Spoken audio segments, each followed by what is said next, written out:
The alarm bells are deafening, and the evidence is irrefutable. Greenhouse gas emissions from fossil fuel burning and deforestation are choking our planet and putting billions of people at immediate risk. We are on a fast track to climate disaster. This is not fiction or exaggeration. It is what science tells us will result from our current energy policies. This is a climate emergency.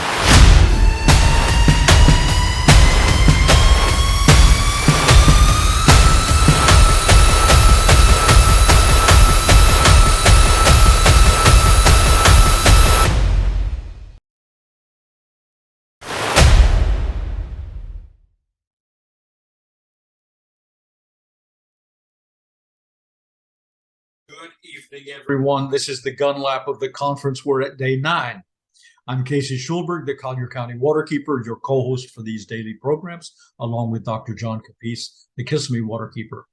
Today's dual themes at the conference were water and gender. In our very first program, Waterkeeper Gideon Bromberg addressed water issues in the Jordan River, including a groundbreaking trilateral letter of intent his organization spearheaded between Jordan, Israel, and Palestine to cooperate on water and energy solutions, where Jordanian solar panels would power Israeli desalination plants, which in turn provided better wastewater capacity for Palestine. Amazing work by Gideon and EcoPeace in that historically hostile region. And in a minute, John will weigh in on U.S. global water policy. This is germane to us. We are waterkeepers after all. Later in the show, with a nod to the gender theme, we'll be speaking to a wonderful woman waterkeeper from Indonesia, Daru Setyorini. Indonesia is in the news today. It's where the G20 is taking place, and President Biden is there now. But before we get started, I want to address the elephant in the room that is actually behaving more like a rhinoceros. There seems to be a sentiment that the reason no multilateral agreements have been signed so far is because no one has satisfactorily addressed the issue of loss and damage. On the eve of the conference, 134 developing nations and China worked late into the night to get loss and damage onto the official conference agenda. This was considered a victory. And Egypt, as this year's host and president, has made loss and damage a central theme of their presidency. So there is some thinking that countries pushing for that are unwilling to ratify other protocols until the delegate nations tackle this thorny issue. The United States notably did not sign the loss and damage agreement last year. And though Kerry said this year he would not stand in the way of loss and damage, he's also made it abundantly clear that the United States would not be bound by a legal framework to pay what might be considered reparations, as this could open us up to an endless series of lawsuits. That leaves goodwill and pledges of money. So as a journalist, I like to follow says, watch this space. Now let's go to John for his talk on U.S. global water policy. Today was Water and Gender Day at COP27, so I tried to attend some of the water presentations at both the U.S. Pavilion and the Water Pavilion. The Water Pavilion presentation I'll talk about briefly, but I'll focus more on some of the discussions at the U.S. Center. Most of the presentations today at the U.S. Center were only tangentially on water. The NASA program was quite good, talking about remote sensing, some of the specific capabilities of their platforms, and how some of those data are being used. But I also wanted to touch on some water aspects from the U.S. Pavilion that were discussed 2 days ago when USAID was speaking. They talked about some of the U.S. national programs on water globally, and I decided to look some of those programs up and learn a little bit about that. So we will look at the U.S. government global water strategy. But first, I wanted to mention that in the news today, President Biden met with the president of China. And I think they say this was held in Bali, Indonesia. And they had what is always characterized as frank and candid interactions. But in the official announcement, Biden emphasized that it was important that the U.S. and China work together on climate change. And the only rationale he provided was that because that is what the international community expects. So sort of being insistent that regardless of our other differences and competition, that the U.S. and China must find ways to cooperate as the two largest economies on climate issues. Now, in the Water Pavilion, they had a water and energy nexus, and that's often a catch-all for the water implications from climate, and also the energy needs of water needs of energy production. Most energy production systems require cooling for the power plants. All of your fossil fuel plants typically have cooling systems built in. And they talked about how some of these are transitioning, how water implications of climate change will affect the existing power plants and how new power plant designs need to take that into account. So the session was headed by a researcher from CIGR. And CIGR is one of the, if not the largest agricultural research institution in the world. So she introduced a number of speakers, and again, they focused on the traditional issues of the climate change implications upon water, the need for resilience in water systems, and then also the stresses on water supply imposed by existing power plants. Now, the White House Action Plan on Global Security was launched in June of this year, so it's a fairly new initiative, and it goes into quite a wide range of programs. It has not only a USAID element, but it has a State Department element, a Department of Defense element, just about every agency has a role in this water plan. And it's clear why, because the opening sentence of the plan, at least on the USAID website, states that the global water crisis threatens national security and prosperity. So this is not a humanitarian relief or development program. This is a self-interest U.S. national security issue, in that to maintain global stability, we need to have secure water systems, water supplies in nations to avoid them devolving into conflict. Now, this program is broken down into a number of specific objectives, strategic objectives. And the first is fairly institutional, strengthening the water and sanitation sector governance, financing, institution, and markets. So sort of the high-level institutional interaction that occurs between governments with agencies such as the World Bank and other support mechanisms for water programs globally. And then second, they talk about the equitable access to safe, sustainable, and climate resilient drinking water and sanitation. And they also talk about the need to adopt key hygiene behaviors. And this is to maintain the health of the community. Thirdly, we're talking about climate resistant conservation and management of fresh water resources and the associated ecosystem. Often, freshwater resources are viewed simply as an asset for cities and agriculture, but it's always important to keep in mind that the natural system depends upon an abundant supply of clean, fresh water. And of course, the marine systems as well. Strategic Objective 4 is more directly related to the national security issue, to anticipate and reduce conflict and fragility related to water. There's a number of places around the world where water and stresses over water, competition over water has the potential and even has precipitated conflict.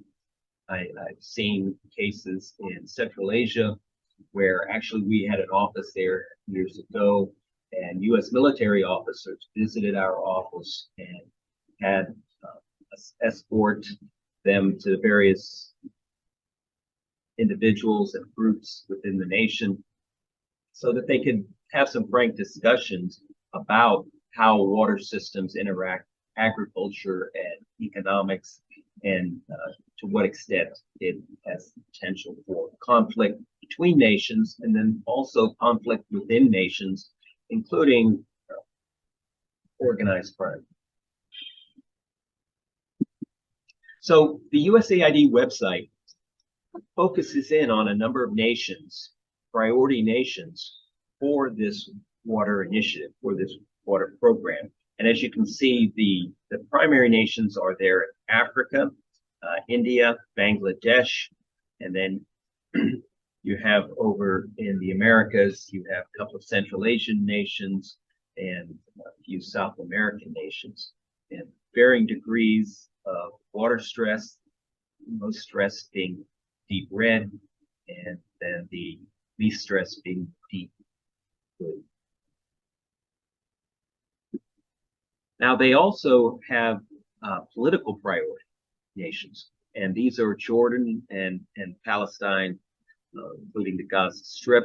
So they're targeting this area because of the extreme potential for conflict that can arise from water stress.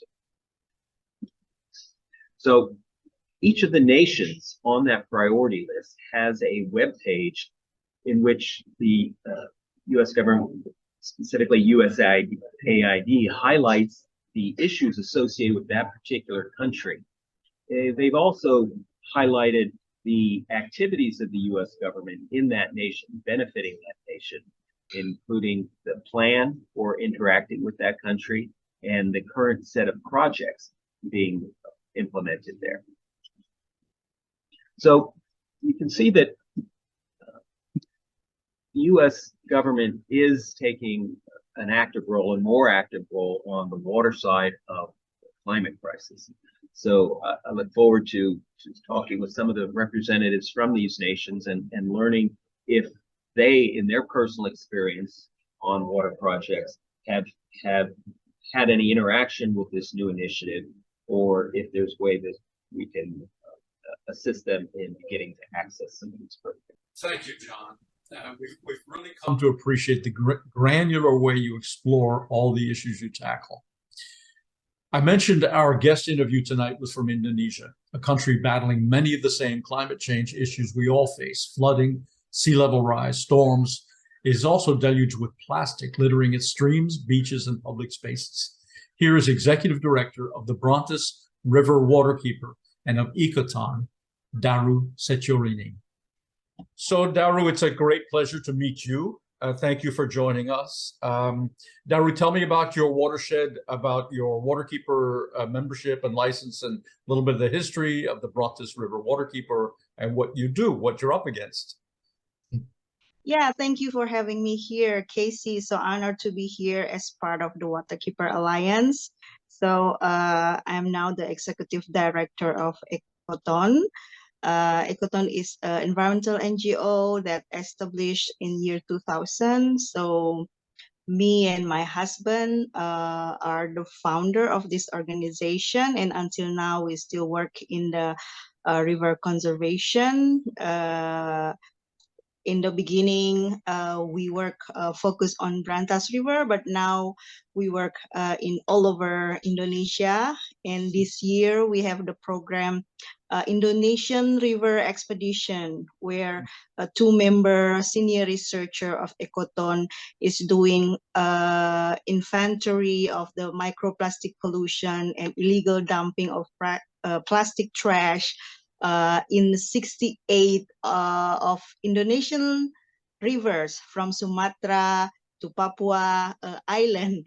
Now they already being on the tour for 8 months already. So it's still not finished yet.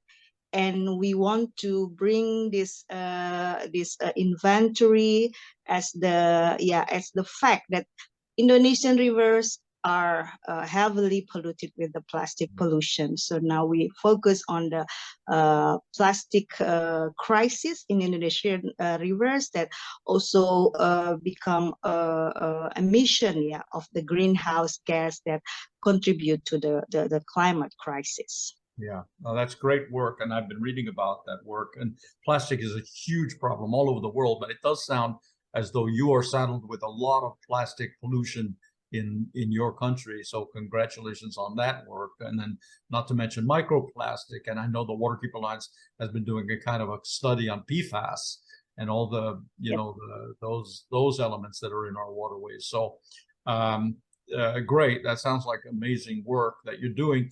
What are your thoughts about climate change? You know, the conference is going on this week, and we've been attending and sort of monitoring it day to day.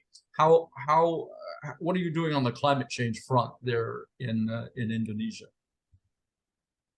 Yeah, we're doing advocacy also about climate change because we work on the river conservation, and we know that river gain a lot of stress due to the climate crisis and pollution. So I think the UN climate conference COP27 is again a yearly reminder that climate change is real. And the US Secretary General in his opening speech told us that the deadly impact of climate change are here.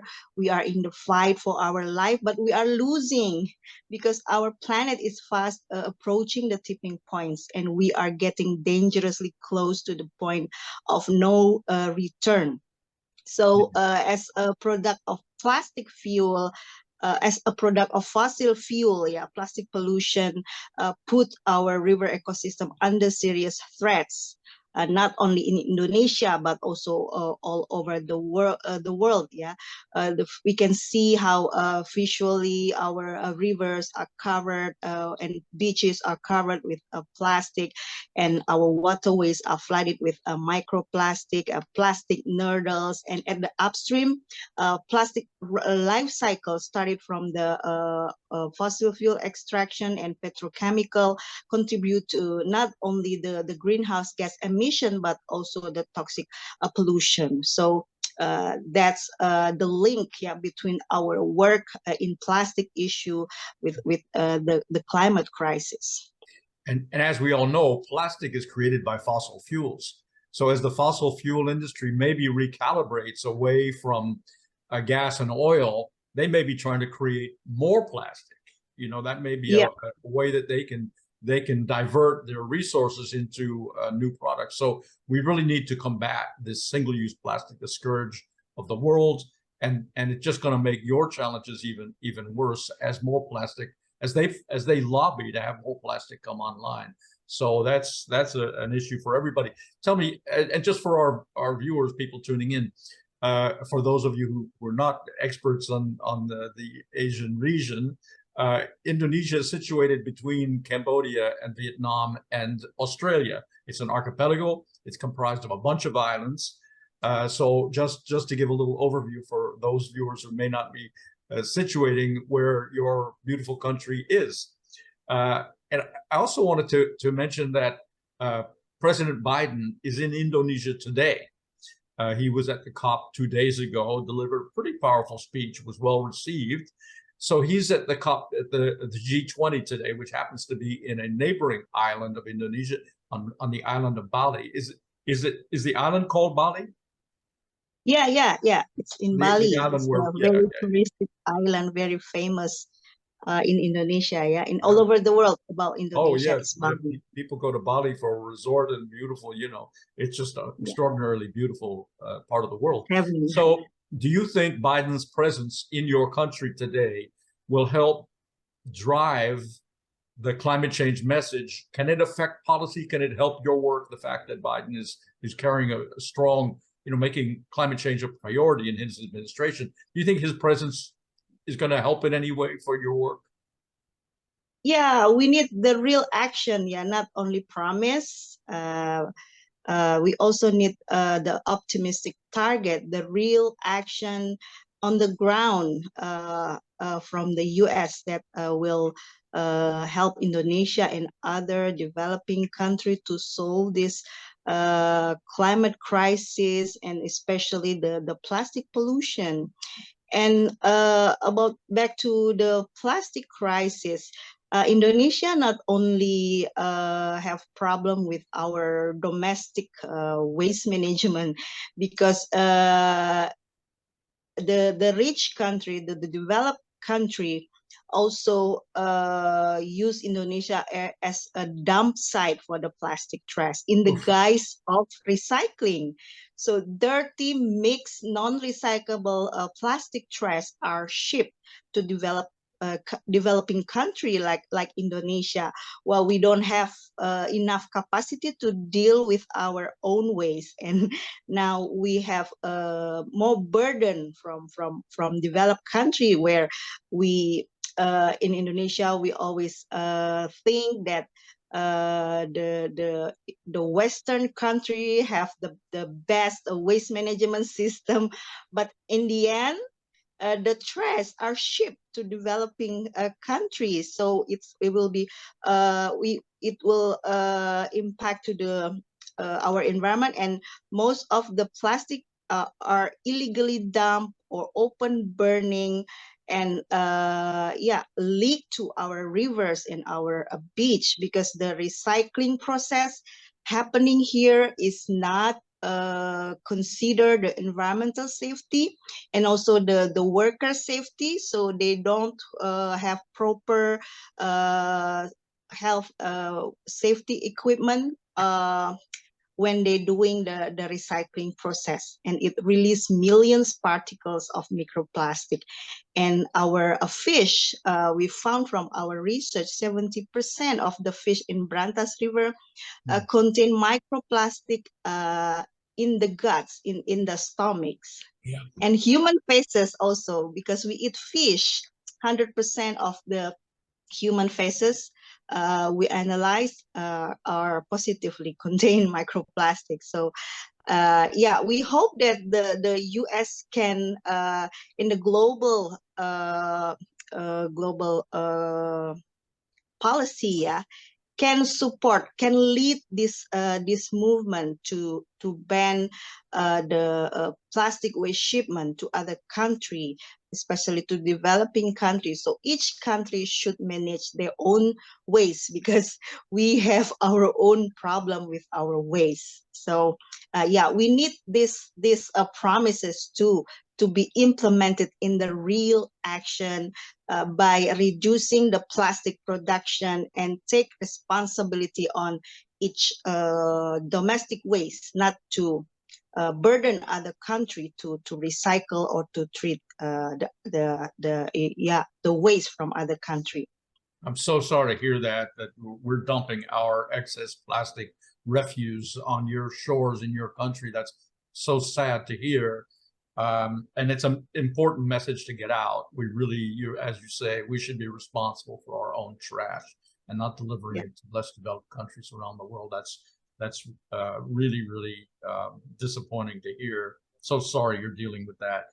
Are there low-lying regions in the archipelago that may be susceptible to sea level rise, Daru? Yeah, we have in some area, yeah, we lost several islands already, and yeah, there are a community like in Central Java, in West Java, they're already lost their land because of the seawater rise and also the erosion of the coastal area. So they lost their land, and now yeah, they become more poor. So it increased the threat for the people. Yeah, they cannot live properly, they cannot have their livelihood, so they lost their job, they lost their property, and now yeah, they they really suffer in their daily life. Yeah, I mean, we're just at the front end of this. This is all going to get much worse because if we're able to bend the curve and get this back under control at 1.5 degrees Celsius, before we do that, we're going to exceed, carbon levels will exceed. So sea level rise will increase, migration will increase, there'll be more food scarcity.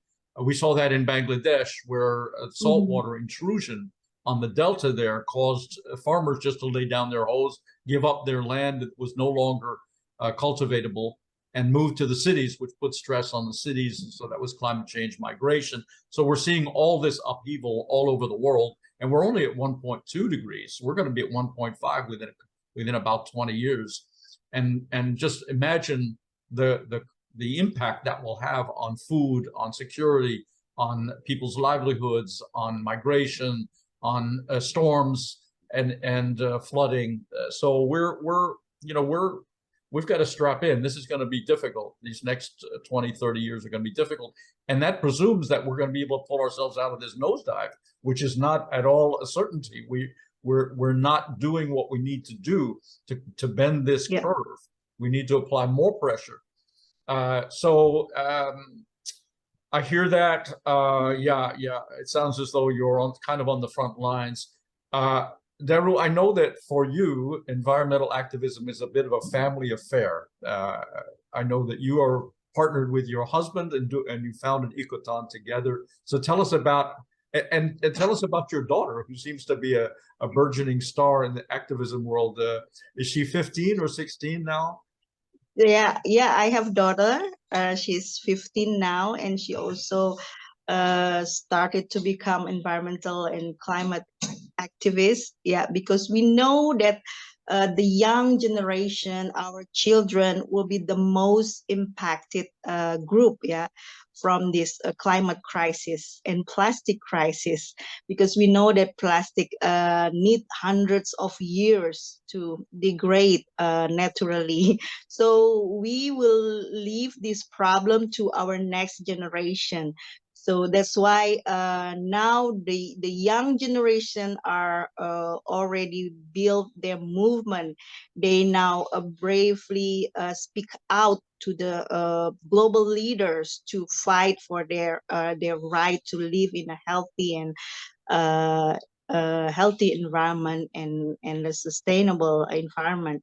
So yeah, it's kind of family business for us, because both of us, yeah, me and my husband, working as the environmental activist. So we are used to bring our children together in our in our work. Yeah, when we're doing the research, when we're doing the community empowerment and advocacy to the government. They get used to listen to what we are working on and we're fighting for. So they already exposed to a lot of environmental information. So now they already have the awareness for them to join this movement. And my youngest daughter, who is now 15, already joined the youth movement to fight against this climate crisis. So she doing the campaign to try to stop the plastic waste import to Indonesia. So she's doing also research, investigation. Sometimes she join us to go to the paper mills that become the importer of this trash coming to Indonesia. We knew that the paper not only import paper, but inside the bales they are the exporters smuggle this plastic trash. So the plastic trash are dumped on the riverbank and burned on the community area, residential area, that polluting the environment and harming the people's health. So she trying to stop this catastrophe. Yeah. So we have on our team in Egypt, we have a young lady who's now 19, a few years ahead of your daughter, but she started her activism work when she was about 12 because her mother is a notable environmental activist back in Southwest Florida. And she's a member of the Seminole tribe of Florida. Her name is Valhalla Frank. And she has been doing this kind of work. And we've seen a similar where her mother started bringing her to protests and demonstrations and workshops and laboratories and training her when she was just a kid, 9, 10, 11 years old. And she was a co-petitioner in a lawsuit to sue the state of Florida and the governor of our state of Florida, Ron DeSantis, for environmental transgressions. So there's another case of a family that is training up these young people that are going to be really so important because we need to pass the torch to them, and they will undoubtedly do a better job than we did. So maybe next year we can invite your daughter to next year's COP in the United Arab Emirates to attend and demonstrate her interest and learn and teach as well. Let's try to get them together. These two. Yeah, they can share and learn together and collaborate as a global youth movement, for this, to solve this climate crisis. So important. Last year in Scotland, there were 20,000 people in the streets the first Friday and 100,000 people in the streets the second day, Saturday. And it was mostly young people, the activists, environmentalists, some union members, but a lot of young people. And unfortunately, we're not seeing that at the COP this year. The Egyptian authorities have basically squeezed off any kind of protest or demonstration. We're sorry not to see that youth involvement because we need that to keep the pressure on the delegates and in the press to apply that youthful pressure. So important. So what is your week looking like? What are your tasks? What is immediately ahead of you? What are you trying to get done this week and next? Yeah, we also trying to push the corporates, especially the fast-moving consumer goods companies to implement their to take responsibility in this plastic crisis. So we often got misled by the false solution that promoted by FMCG. They're not really seriously want to move away from the single-use plastic. They keep on increase their plastic production. So our campaign in this year and next coming years is still want to push the corporate to take responsibility, including to clean all the leakage in our rivers and environment caused by their product and their packaging. So we did a lot of brand audits all over Indonesia, also in the Indonesian river expedition tour, and we found that some global brand like Unilever, Nestle, P&G, Coca-Cola are included as the top 10 polluters. So we also will join the global campaign, Asia Pacific campaign, with other NGO fellow to push this industry to shift their distribution system into reusable and revealable containers instead of continuing lying to us about the recyclability of plastic and keep on producing and flooding us with plastic trash. Yeah. There's been a bit of a controversy because the lead sponsor of the COP27 conference is Coca-Cola. And even though at the conference, you see only glass bottles, there are no plastic Coke bottles at the conference, but the rest of the world is loaded, inundated, flooded with plastic bottles from Coca-Cola. So there's a case in point of a company that is sort of saying one thing and doing another. And so applying corporate pressure sounds like a great, important strategy. So thank you, Daru. Any parting comments you want to make in terms of the Waterkeeper Alliance or COP27? Yeah, as Waterkeeper Alliance, we will keep on doing our work in protecting our river ecosystem as the source of life as the sustainable water source.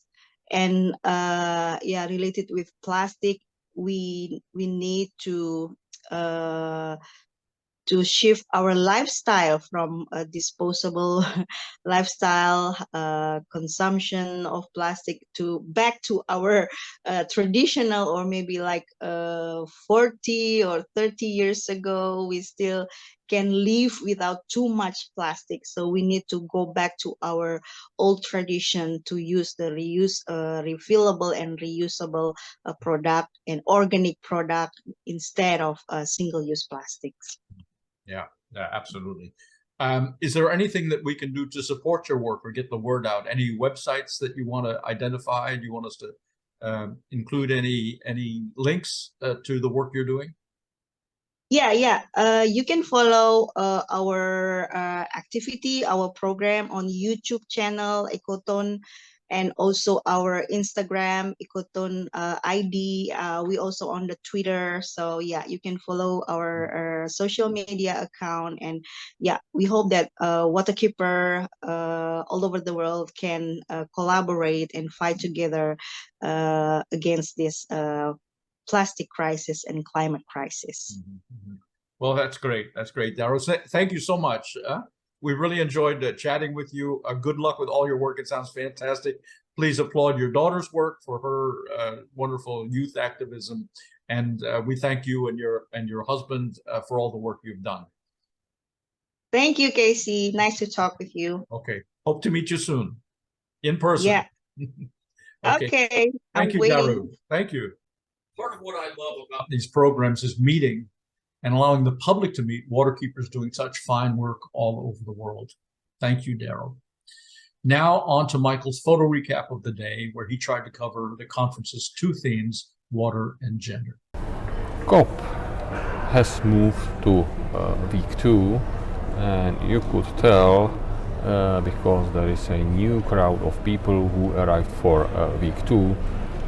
This was the registration area early in the morning, well, not so early, maybe 9-ish.